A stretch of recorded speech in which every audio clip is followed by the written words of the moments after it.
اعوذ باللہ من الشیطان الرجیم بسم اللہ الرحمن الرحیم اتل ما اوحی الیک من الکتاب واقم الصلاة ان الصلاة تنہی عن الفحشاء والمنکر وَلَذِكْرُ اللَّهِ أَكْبَرُ وَاللَّهُ يَعْلَمُ مَا تَصْنَعُونَ 21ویں پارے میں سورۃ عنکبوت کے آخری 3 رکوع اور سورۃ روم 6 رکوعوں پر مشتمل ہے۔ 4 رکوعوں کے ساتھ سورۃ لقمان مکمل، 3 رکوعوں کے ساتھ سورۃ سجدہ مکمل اور سورۃ احزاب کے پہلے 3 رکوع شامل ہیں۔ رکوع نمبر 5، اللہ کا ذکر تسکین قلب اور تزکیہ نفس کا ذریعہ۔ 5ویں رکوع میں شدید مخالفانہ ماحول میں کام کرنے کے لیے ہدایات دی جا رہی ہیں۔ پہلی ہدایت یہ ہے کہ اللہ کا ذکر کرتے رہو۔ اللہ کے ذکر کا حاصل تسکین قلب بھی ہے اور تزکیہ نفس بھی۔ اللہ کے ذکر کا اعلیٰ ترین ذریعہ ہے تلاوت قرآن کریم اور جامع ترین صورت ہے نماز۔ نماز انسان کو بار بار عہد بندگی یاد دلا کر برائی و بے حیائی سے روک دیتی ہے۔ کسی کو دعوت دین دیتے ہوئے شائستہ اور مہذب انداز اختیار کیا جائے۔ حق درمی کا طرز عمل اختیار کرنے والوں سے خوبصورتی کے ساتھ علیحدگی اختیار کر لی جائے۔ دعوت کی بنیاد مشترکہ نکات کو بنایا جائے۔ بشارت دی گئی کہ اہل کتاب اور اہل مکہ میں ایسے سلیم الفطرت لوگ ہیں جو ایمان لے آئیں گے، البتہ کچھ ایسے ظالم ہیں جو قرآن حکیم جیسا معجزانہ کلام سامنے آنے کے باوجود معجزات طلب کر رہے ہیں۔ انہیں آگاہ کر دیا گیا کہ معجزے تو صرف اللہ ہی دکھا سکتا ہے۔ نبی کریم صلی اللہ علیہ وسلم کو اللہ نے قرآن جیسا معجزہ عطا کیا ہے جس کی مانند کلام لانا کسی کے لیے ممکن ہی نہیں۔ یہ قرآن بلا شبہ رحمت بھی ہے اور اصل حقائق کی یاد دہانی کرانے کا مؤثر ذریعہ بھی۔ رکوع نمبر 6، ہجرت کا حکم اور فضیلت۔ 6 رکوع میں اہل ایمان کو آگاہ کیا گیا کہ اہمیت کسی خطۂ زمین کی نہیں، اللہ کی عبادت کی ہے۔ اگر کسی علاقے میں اللہ کی عبادت کرنا دشوار ہو جائے تو وہاں سے ہجرت کر جاؤ۔ اگر کوئی شخص زمین کو مقدس سمجھ کر وقتی مفادات کی وجہ سے اس سے چمٹا رہے گا تو عن قریب موت آ کر اسے اس زمین سے جدا کر دے گی۔ بہتر ہے کہ خود ہی ہجرت کر لو۔ اللہ ہجرت کرنے والوں کے گناہ بخش دے گا، انہیں دنیا میں عمدہ ٹھکانہ اور آخرت میں جنت کے بالا خانے عطا کرے گا۔ رکوع نمبر 7، دنیا کی زندگی محض ڈرامہ ہے۔ 7ویں رکوع میں آگاہ کیا گیا کہ دنیاوی زندگی ایک ڈرامے کی طرح ہے جس کا دورانیہ محدود ہوتا ہے۔ مختلف افراد اپنا اپنا کردار ادا کرتے ہیں، البتہ ڈرامہ ختم ہوتے ہی ہر فرد اپنی اصل اوقات پر آ جاتا ہے۔ اسی طرح دنیا میں کوئی امیر ہے اور کوئی فقیر، یہ تمام حالات عارضی ہیں۔ موت کے بعد ہر ایک کو ایک جیسے کفن اور ایک جیسے قبر کی کوٹھری میں آخرت کا انتظار کرنا ہے۔ آخرت میں بدلہ دنیا میں اچھے یا برے کردار کے اعتبار سے ملے گا۔ یہ بدلہ دائمی ہوگا جو ابدی جنت یا ابدی جہنم کی صورت میں ظاہر ہوگا۔ جو لوگ آخرت کو مقصود بنا کر مال و جان سے اللہ کی راہ میں جہاد کرتے ہیں، اللہ انہی کو اپنے راستے کی ہدایت دیتا ہے۔ گویا ہدایت اسی کو ملے گی جو نہ صرف قرآن مجید کی تعلیمات کو سمجھے بلکہ ذوق و شوق سے ان پر عمل کرے، ان کو دوسروں تک پہنچائے، ان کے نفاذ کے لیے مال اور جان سے جہاد کرے۔ اللہ ہمیں اس کی توفیق عطا فرمائے، آمین۔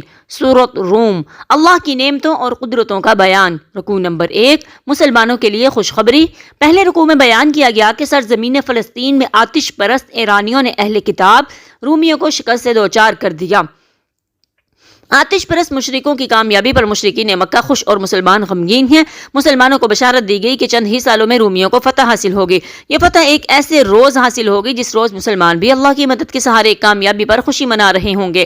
یہ خوشخبری عین بدر کے دن پوری ہوئی اور قرآن کے کلام اللہ ہونے کا ثبوت ظاہر ہو گیا۔ جس قرآن نے اس فتح کی خبر دی وہی بتا رہا ہے کہ آخرت بھی آئے گی۔ افسوس کہ انسانوں کی اکثریت دنیا کی زندگی کے بھی صرف ظاہر سے واقف ہے اور آخرت سے تو بالکل ہی واقف نہیں ہے۔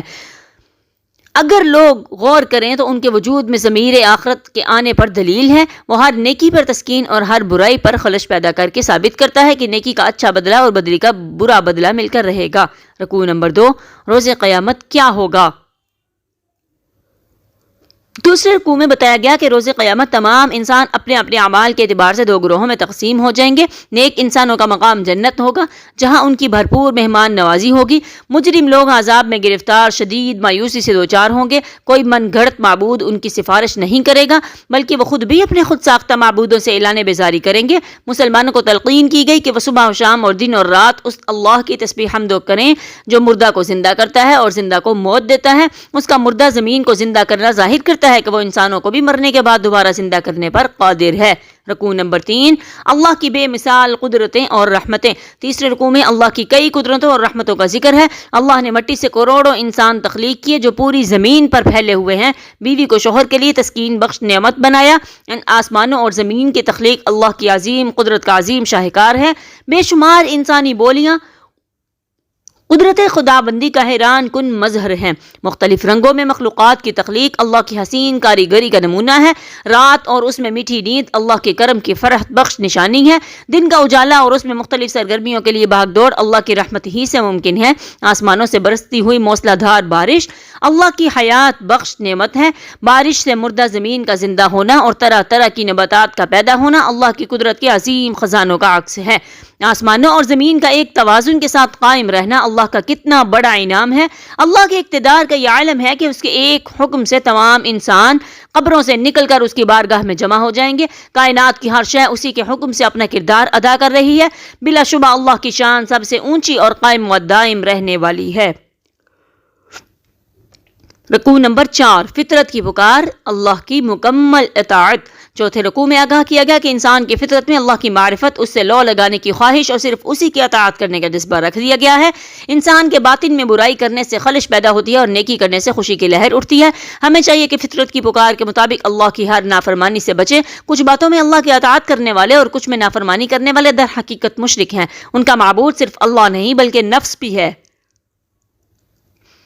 وہ کچھ باتیں اللہ کی مانتے ہیں اور کچھ اپنی خواہش نفس کی۔ وہ دین کے کسی ایک حصے کو اختیار کر کے خود کو حق پر اور دوسروں کو گمراہی پر سمجھ رہے ہیں۔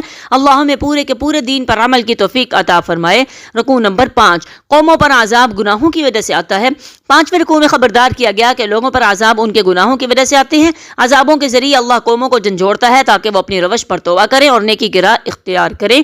تاریخ اس بات پر گواہ ہے کہ عذاب ان قوموں پر آیا جو شرک کا جرم کر رہی تھی یا اللہ کے دین کے کچھ احکام پر عمل کرتی تھی اور کچھ احکام کو پاؤں تلے رون دیتی تھی۔ عذاب سے بچنے کے لیے ہمیں اپنا رخ خالص دین کی طرف کرنا چاہیے، یعنی زندگی کے ہر گوشے میں اللہ کی اطاعت کرنی چاہیے۔ دنیا کے عذاب اور آخرت کی رسوائی سے بچنے کا یہی طریقہ ہے۔ رکوع نمبر 6، اللہ کی قدرت اور بندے کی بے بسی۔ چھٹے رکوع میں انسان کو یاد دلایا گیا کہ اللہ نے اسے لاچار اور کمزور پیدا کیا، پھر رفتہ رفتہ اسے قوت اور توانائی دی، پھر وہ دوبارہ اسے لاغر اور لاچار کر دیتا ہے۔ بلا شبہ انسان پورے کا پورا اللہ ہی کے اختیار میں ہے۔ روز قیامت مجرم بڑی حسرت سے کہیں گے کہ ہم دنیا میں صرف ایک گھڑی کا وقت گزار کر آئے ہیں، لیکن وہ حسرت اس روز اس کے کام نہ آئے گی۔ اللہ نے قرآن کریم میں لوگوں کی ہدایت کے لیے ہر مثال بیان کر دی ہے، لیکن اکثر لوگ پھر بھی حق کو جھٹلا رہے ہیں۔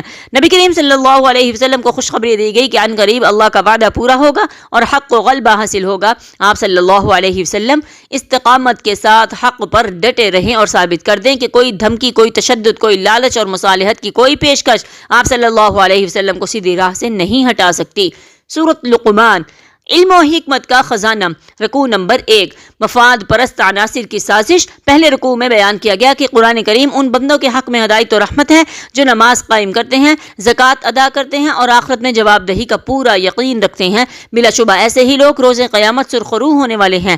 لوگوں میں سے ایسے مجرم بھی ہیں جو کھیل تماشے اور غافل کر دینے والی دیگر سرگرمیوں کے ذریعے دوسروں کو قرآن کریم سے روکنے کے، قرآن سے دور کرنے کی کوشش کرتے ہیں۔ جب بھی انہیں قرآن کے ذریعے نصیحت کی جاتی ہے تو بڑے تکبر اور حقارت سے نصیحت کو ٹھکرا دیتے ہیں۔ ہر دور میں لوٹ کھسوٹ کرنے والے مفاد پرست عناصر اصل مسئلے سے عوام کی توجہ ہٹانے کے لیے انہیں کھیلوں، ڈراموں اور طرح طرح کے میلوں میں مشغول کر دیتے ہیں۔ اس طرح وہ لوٹ کھسوٹ کے خلاف عوام کو اٹھ کھڑے ہونے سے روکنے کی کوشش کرتے ہیں۔ ایسے ظالموں کے لیے آخرت میں ذلت آمیز عذاب ہے۔ رکوع نمبر 2، حضرت لقمان کی حکیمانہ نصیحتیں۔ دوسرے رکوع میں حضرت لقمان کی حکیمانہ نصیحتیں بیان ہوئیں۔ حضرت لقمان نے اپنے بیٹے کو تلقین کی کہ اللہ کے ساتھ کسی کو شریک نہ کرنا، بلا شبہ ایسا کرنا بہت بڑی ناانصافی ہے۔ اس کے بعد اللہ نے وصیت کی کہ والدین اور بالخصوص ماں کے ساتھ حسن سلوک کرو۔ اگر والدین شرک پر مجبور کریں تو ان کی بات نہ مانو، لیکن ان کی خدمت کرتے رہو۔ حضرت لقمان نے مزید فرمایا کہ اے میرے بیٹے، یاد رکھو کہ اعمال محفوظ کیے جا رہے ہیں اور ان کا نتیجہ ظاہر ہو کر رہے گا۔ نماز قائم کرو، نیکی کا حکم دو، برائی سے روکو اور مخالفت پر صبر کرو۔ لوگوں کو حقیر نہ سمجھو، زمین پر اکڑ کر نہ چلو، ہر معاملے میں میانہ روی اختیار کرو، بلند آواز سے لوگوں پر غالب آنے کی کوشش نہ کرو۔ رکوع نمبر 3، اللہ کی بلند شان۔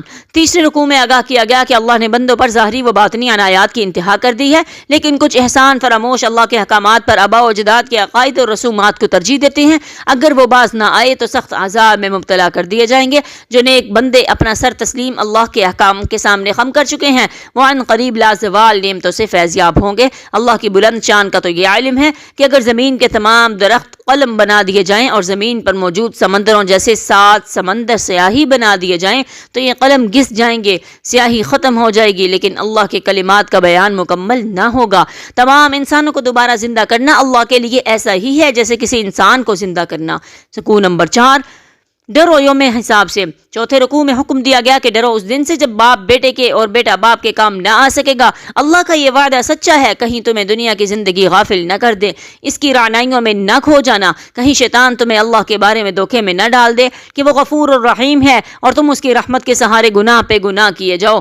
بلا شبہ اللہ کی رحمت بڑی وسیع ہے، مگر اس کی پکڑ بھی بہت سخت ہے۔ مزید بیان ہوا کہ 5 باتوں کا علم صرف اللہ ہی کو ہے۔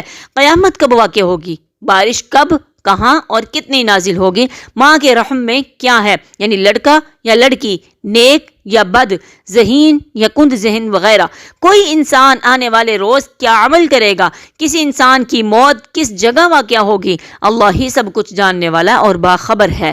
سورۃ سجدہ، مومنانہ اور مجرمانہ کرداروں کی وضاحت۔ رکوع نمبر 1، اللہ، قرآن اور انسان کی عظمت۔ پہلے رکوع میں اعلان کیا گیا کہ قرآن بلا شبہ اللہ کا کلام ہے، اس کا مقصد نزول انسانوں کی ہدایت ہے۔ اللہ نے کائنات 6 مراحل میں بنائی اور اس کائنات کا نظام چلا بھی وہی رہا ہے۔ انسانوں کے لیے اللہ کے سوا کوئی مددگار اور مشکل کشا نہیں۔ اللہ نے ہر شے کو بہت عمدہ بنایا اور انسانوں کو تو خاص طور پر بہترین ساخت میں پیدا کیا۔ اس کی تخلیق کی ابتدا گارے سے کی، پھر نطفے سے اس کی نسل کو جاری کیا، اس کے خاکی وجود میں اپنی روح ڈال کر اسے عظیم عظمتوں سے سرفراز کر دیا۔ جو لوگ دوبارہ زندہ ہونے کے بارے میں شک میں ہیں، دراصل وہ اللہ کے سامنے حاضر ہو کر اپنے سیاہ اعمال کا حساب دینا نہیں چاہتے، انہیں سیاہ اعمال کی سزا مل کر رہے گی۔ رکوع نمبر 2، مومن اور فاسق برابر نہیں ہو سکتے۔ دوسرے رکوع میں بیان کیا گیا کہ روز قیامت مجرم اللہ کے سامنے گھٹنوں کے بل گرے ہوئے فریاد کریں گے کہ ہمیں دوبارہ دنیا میں بھیج کر اصلاح کا موقع دیا جائے۔ ان کی یہ التجا رد کر دی جائے گی۔ نیک بندوں کا معاملہ اس کے برعکس ہوگا۔ وہ بندے جو اللہ کے احکام عمل کی نیت سے سنتے ہیں، اللہ کا ذکر کرتے رہتے ہیں، تکبر نہیں کرتے، راتوں کو بارگاہ الہی میں سجدہ ریز ہوتے ہیں، خوف اور امید کے ساتھ گڑ گڑاتے ہوئے دعائیں کرتے ہیں اور اللہ کی راہ میں مال خرچ کرتے رہتے ہیں، اللہ جنت میں انہیں ایسی نعمتیں عطا فرمائے گا جن کا دنیا میں تصور کرنا ممکن ہی نہیں۔ اللہ کی نگاہ میں فاسق اور مومن ہرگز برابر نہیں۔ اللہ فاسقوں پر بڑے عذاب سے پہلے چھوٹے چھوٹے عذاب بھیجتا ہے تاکہ وہ لرز جائیں اور توبہ کر کے اپنی اصلاح کر لیں۔ رکوع نمبر 3، امامت کا اعزاز کسے حاصل ہوتا ہے۔ تیسرے رکوع میں بیان کیا گیا کہ اللہ نے حضرت موسیٰ علیہ السلام کو بنی اسرائیل کی ہدایت کے لیے کتاب عطا فرمائی۔ ان میں سے کچھ سعادت مندوں کو امامت کے منصب پر فائز کیا۔ انہیں یہ سعادت اس لیے ملی کہ انہوں نے صبر عن دنیا کیا۔ وہ بڑے باصلاحیت تھے اور خوب دنیا کما سکتے تھے، لیکن انہوں نے اپنے اوقات کو اللہ کی کتاب کے سیکھنے اور سکھانے کے لیے وقف کر دیا۔ انہیں یقین تھا کہ خدمت کتاب سے ملنے والا اجر دنیوی مال و اسباب سے کہیں بہتر ہے۔ اللہ ہمیں بھی قرآن کی خدمت کے لیے قبول فرمائے، آمین۔ سورۃ احزاب، رکوع نمبر 1، 2 سخت احکام شریعت۔ سورۃ احزاب میں ایسے سخت احکام دیے گئے ہیں جن کے حوالے سے کفار و منافقین کی طرف سے شدید مخالفت کا اندیشہ تھا۔ پہلے رکوع میں نبی کریم صلی اللہ علیہ وسلم کو جلالی اسلوب میں تلقین کی گئی کہ آپ صلی اللہ علیہ وسلم احکام شریعت پر ڈٹے رہیں، کفار و منافقین کے دباؤ کو قبول نہ کریں۔ پہلا سخت حکم یہ تھا کہ زہار کی کوئی حیثیت نہیں۔ زہار سے مراد یہ ہے کہ ایک شخص قسم کھائے کہ میری بیوی مجھ پر ماں کی طرح حرام ہے، فرمایا یہ جھوٹ ہے۔ ایک انسان کی ماں صرف وہی ہے جس نے اسے جنم دیا ہے۔ دوسرا سخت حکم یہ تھا کہ منہ بولے بیٹے کی کوئی حیثیت نہیں، ہر فرد کو اس کے اصل والد کی طرف منسوب کرو۔ والد کا علم نہ ہو تو وہ دنیوی اعتبار سے تمہارا بھائی ہے۔ مزید فرمایا کہ نبی کریم صلی اللہ علیہ وسلم مومنوں کے لیے ان کی جانوں سے بڑھ کر ہیں اور ازواج مطہرات مومنوں کے لیے ماں ہونے کا تقدس رکھتی ہیں۔ رکوع نمبر 2، غزوہ احزاب میں منافقین کا طرز عمل۔ دوسرے رکوع میں غزوہ احزاب کا تذکرہ شروع ہوا۔ غزوہ احزاب کے دوران 10,000 کفار نے آ کر مدینہ کی چھوٹی سی بستی کو گھیر لیا تھا۔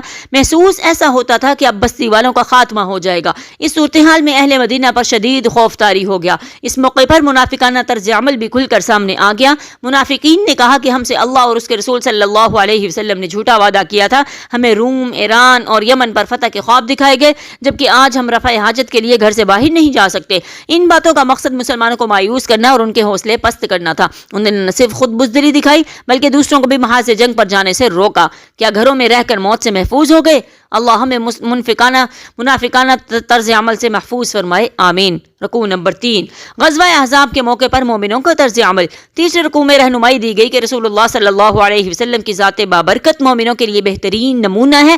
ایسے مومن جو اللہ کی رضا اور آخرت کی فلاح چاہتے ہیں۔ آپ صلی اللہ علیہ وسلم واحد رسول ہیں جو انفرادی و اجتماعی دونوں اعتبارات سے کامل نمونہ ہیں۔ انفرادی اعتبار سے معاشرے کے ہر کردار کے لیے اور اجتماعی اعتبار سے تاریخ انسان کا عظیم ترین اور ہمہ گیر انقلاب برپا کرنے والے کے طور پر۔ ایسا انقلاب جس کے لیے جد و جہد میں معجزات کا عمل دخل نہ ہونے کے برابر ہے، تاکہ بعد میں لوگ آپ صلی اللہ علیہ وسلم کے اسوہ کی پیروی کر سکیں۔ غزوہ احزاب میں جب مومنوں نے کفار کے لشکر دیکھے تو پکار اٹھے کہ انہیں آزمائشوں کا وعدہ ہم سے اللہ اور اس کے رسول صلی اللہ علیہ وسلم نے کیا تھا۔ انہوں نے بڑی دلیری سے کفار کو خندق عبور کرنے سے روکے رکھا۔ اسی دوران چند صحابہ نے جام شہادت بھی نوش کیا اور باقی بھی یہ سعادت حاصل کرنے کے لیے بے چین تھے۔ اللہ انہیں اس طرف فروشی کا بھرپور بدلہ عطا فرمائے گا۔